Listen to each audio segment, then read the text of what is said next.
Há quase um ano publicámos o primeiro episódio da série documental Palestina, Histórias de um País Ocupado. Quem a ouviu sabe que uma grande parte da banda sonora é composta por músicas da banda Trio Joubran. O grupo veio a Portugal a semana passada para 2 concertos em Lisboa e em Évora e falámos com eles. Para perceberes melhor as referências e o contexto histórico desta conversa, houve primeiro os 6 episódios da série Palestina, Histórias de um País Ocupado. Agora sim, de volta à história.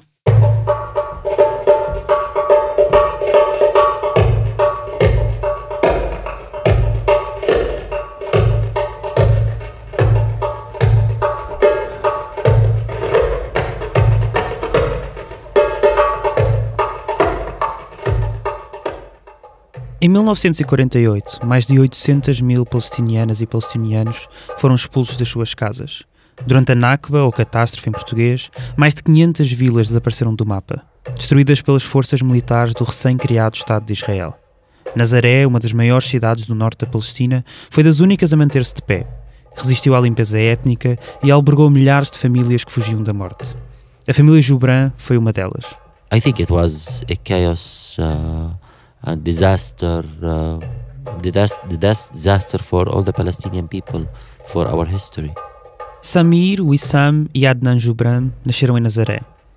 Para Samir, o mais velho dos 3, a palavra ocupação tem mais do que um sentido. Há a ocupação da Palestina, que existia há já mais de 2 décadas, ainda ele não era nascido, e há uma outra, mais bonita, diz. Foi ocupado pelo oud, um instrumento de cordas criado há milhares de anos.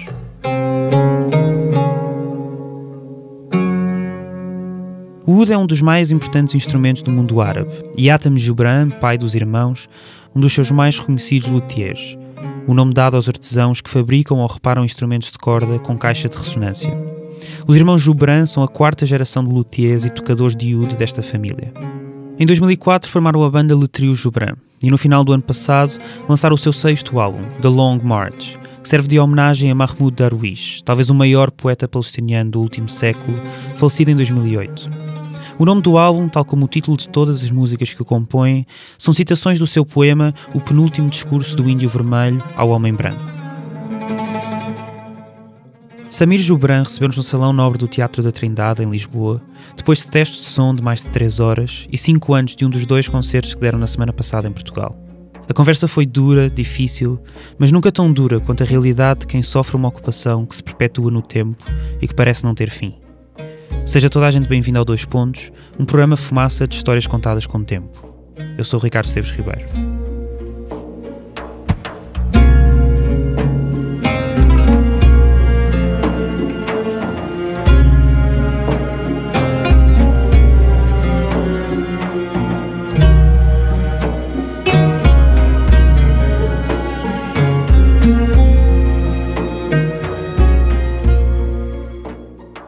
For me, Palestine is the seed that my grandmother gave it to me from her land before 1948, where she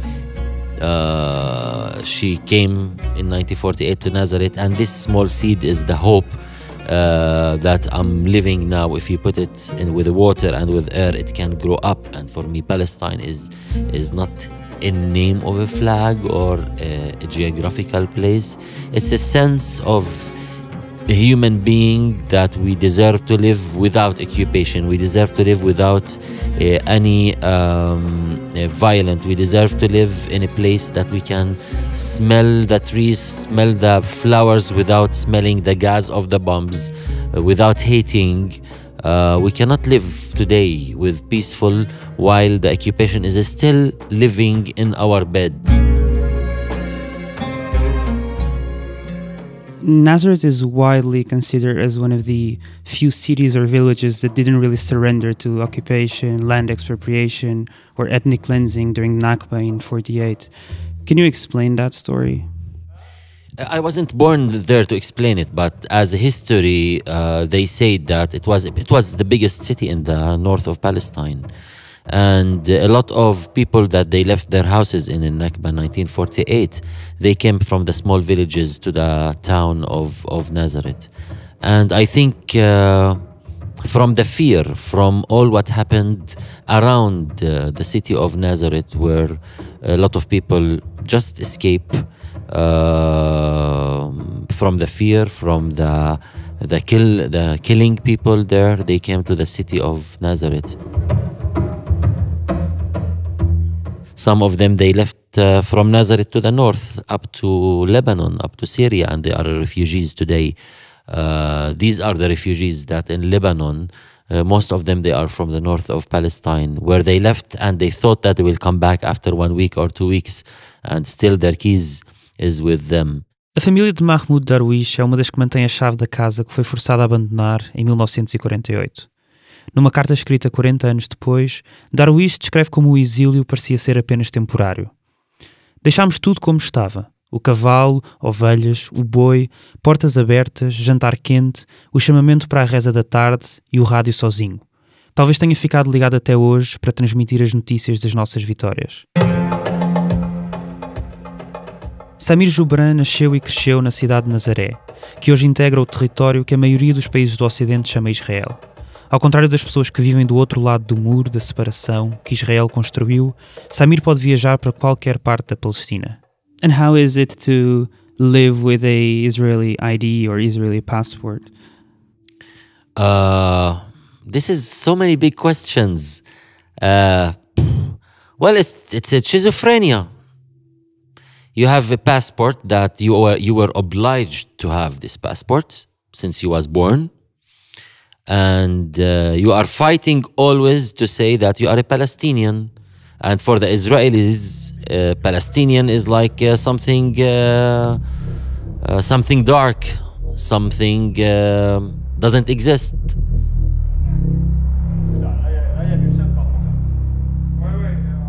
Do you have Israeli friends? What do you mean by Israeli friends? By Israeli Jewish friends? Yes, for sure. I grew up in Nazareth, where I know Hebrew.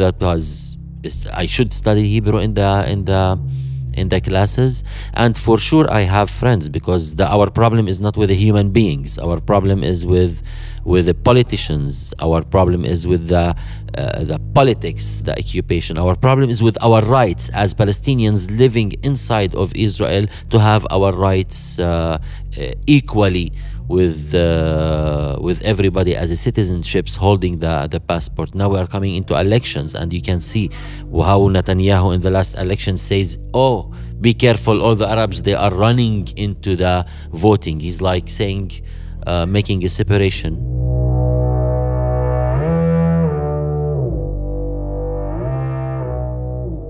I lived in Ramallah because my wife is from Ramallah as well. So my wife is holding the Palestinian passport. I hold the Israeli passport as a Palestinian. So she can't get into Nazareth?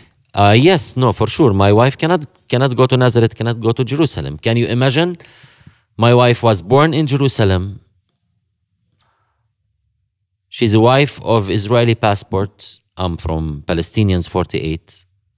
She's a mother of 2 girls that having Israeli passports, Palestinians. She has American passport. You can visit Jerusalem and she cannot. I wish that my music or our music is not political, but we cannot say that our music is not political. Once Palestine is still under occupation, yes, our music is still under the occupation of the identity.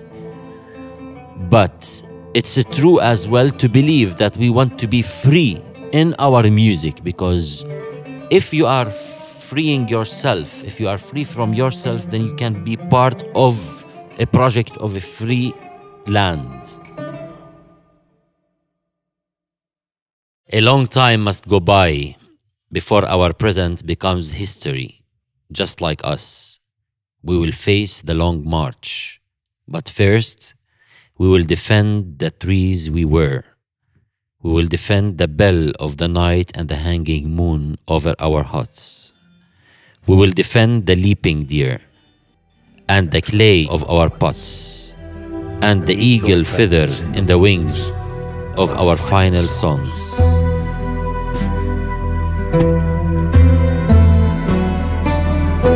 But soon you will erect your world on our remains.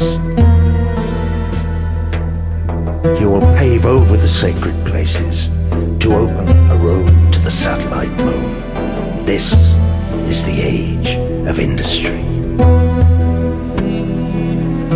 The age of coal, fossils to fuel your thirst for fine wine. There are the dead, and the settlements, the dead, and the bulldozers, the dead, and the hospitals.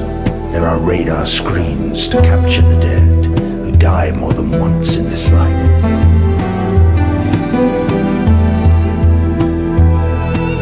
To capture the dead who walk off to death, the dead who breed the beast of civilization. The dead who die to carry the earth after all the relics are gone. Where, O white master, are you taking my people and yours? Because Roger is one of the legends, is the legend of the music in the world. First of all, as a musician, we're talking about the founder of the Pink Floyd. This guy is standing with the Palestinian cause since a long time. He's fighting for us since a long time. He's fighting for justice, not just for Palestine, for other causes in the world. And we knew that he knew our music by chance. So we contacted him. He welcomed us at his home.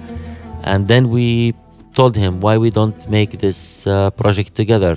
And that was an answer for Trump about declaring Jerusalem a capital of Israel. It was the answer of us and Roger Waters by this great poem written by Mahmoud Darwish. سيمضي زمان طويل. Well, Mahmoud Darwish is the greatest poet in the last century in the world, not just for the Palestinian, not just for the Arab world. And we were so lucky to know him for 13 years, to perform with him in so many places and all over the world.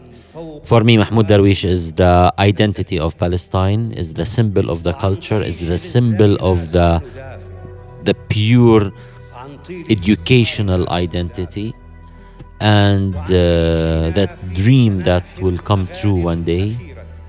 The metaphor of all the stupid politicians and political decisions. Mahmoud Darwish is the rhythm of the sea that we can always swim and dream of it. يحمل الأرض فوق الرفات. إلى أين يا سيد البيض تأخذ شعبي وشعبك؟ Roger is also heavily involved in the BDS, Boycott, Disinvestment and Sanctions movement, a movement of resistance against the Israeli occupation. He calls for also a cultural boycott to Israel, and that's why he refuses to play there. Do you support BDS and the cultural boycott? For sure. And doesn't that mean that you couldn't play in Nazareth? No. Have you played in Nazareth? For sure. How was it? Amazing. We played in Nazareth, we played in Haifa, we played in everywhere, and we have massive audience from all over. And this is the place that I was born. For sure, I will not give no one in the earth to let me, and no any politician and no any decision, to don't allow me to play into the place that I was born. But when we make these concerts, we produce it by ourselves. We will never accept any invitation, not from an Israeli festival, and not from an Israeli promoter, or not from an Israel. We don't take any sponsor or partnership with the Israeli government or Ministry of Cultures. We produce it by our own, we pay everything by our own, then we control the room and the venue and all the identity. No dia 16 de março, Roger Waters escreveu uma carta aberta ao artista Conan Osiris, que representará Portugal no Festival Eurovisão da Canção do próximo maio, pedindo que se recusa a atuar em território ocupado, boicotando o evento. This year's Eurovision Song Contest will be in Tel Aviv. Should musicians boycott the Eurovision? Yes, and I think art should be a message and a very powerful message. Boycotting something artistically is the strongest message to give to politicians, because artists, they are in love with life. They would love to live together with other people, and they are very sensitive. And I think through art, we can deliver a big message. We are not holding tanks, and we are not holding bombs, and we are not holding any weapons. We are only holding our culture to say no. Where is the time to say no? And this is the simple thing that we can do. Shukran. Thank you very much. Wow, that was heavy.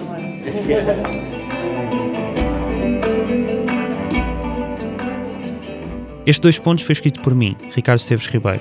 O Pedro Miguel Santos e a Margarida David Cardoso fizeram a edição do texto e da estrutura. O Bernardo Afonso fez a edição de som. A Joana Batista fez a edição de vídeo e legendagem. Fazem ainda parte da equipa Fumaça, Ana Freitas, Frederico Raposo, Maria Almeida, Mo Tafes, Sofia Rocha, Tomás Pereira e Tomás Pinho. A entrevista que fizemos a Samir Joubran e o Samir Joubran pode ser ouvida na totalidade no nosso podcast Extras. Vai à tua aplicação de podcasts e procura Extras, do Fumaça, para ouvires estas e outras entrevistas em bruto. Nesta peça foram utilizadas as músicas The Trees We Wear, Supremacy, Carry the Earth e The Time Must Go By, do álbum The Long March, do Trio Joubran. Houve mais episódios em fumaca.pt, no YouTube ou na tua aplicação de podcasts. Até já.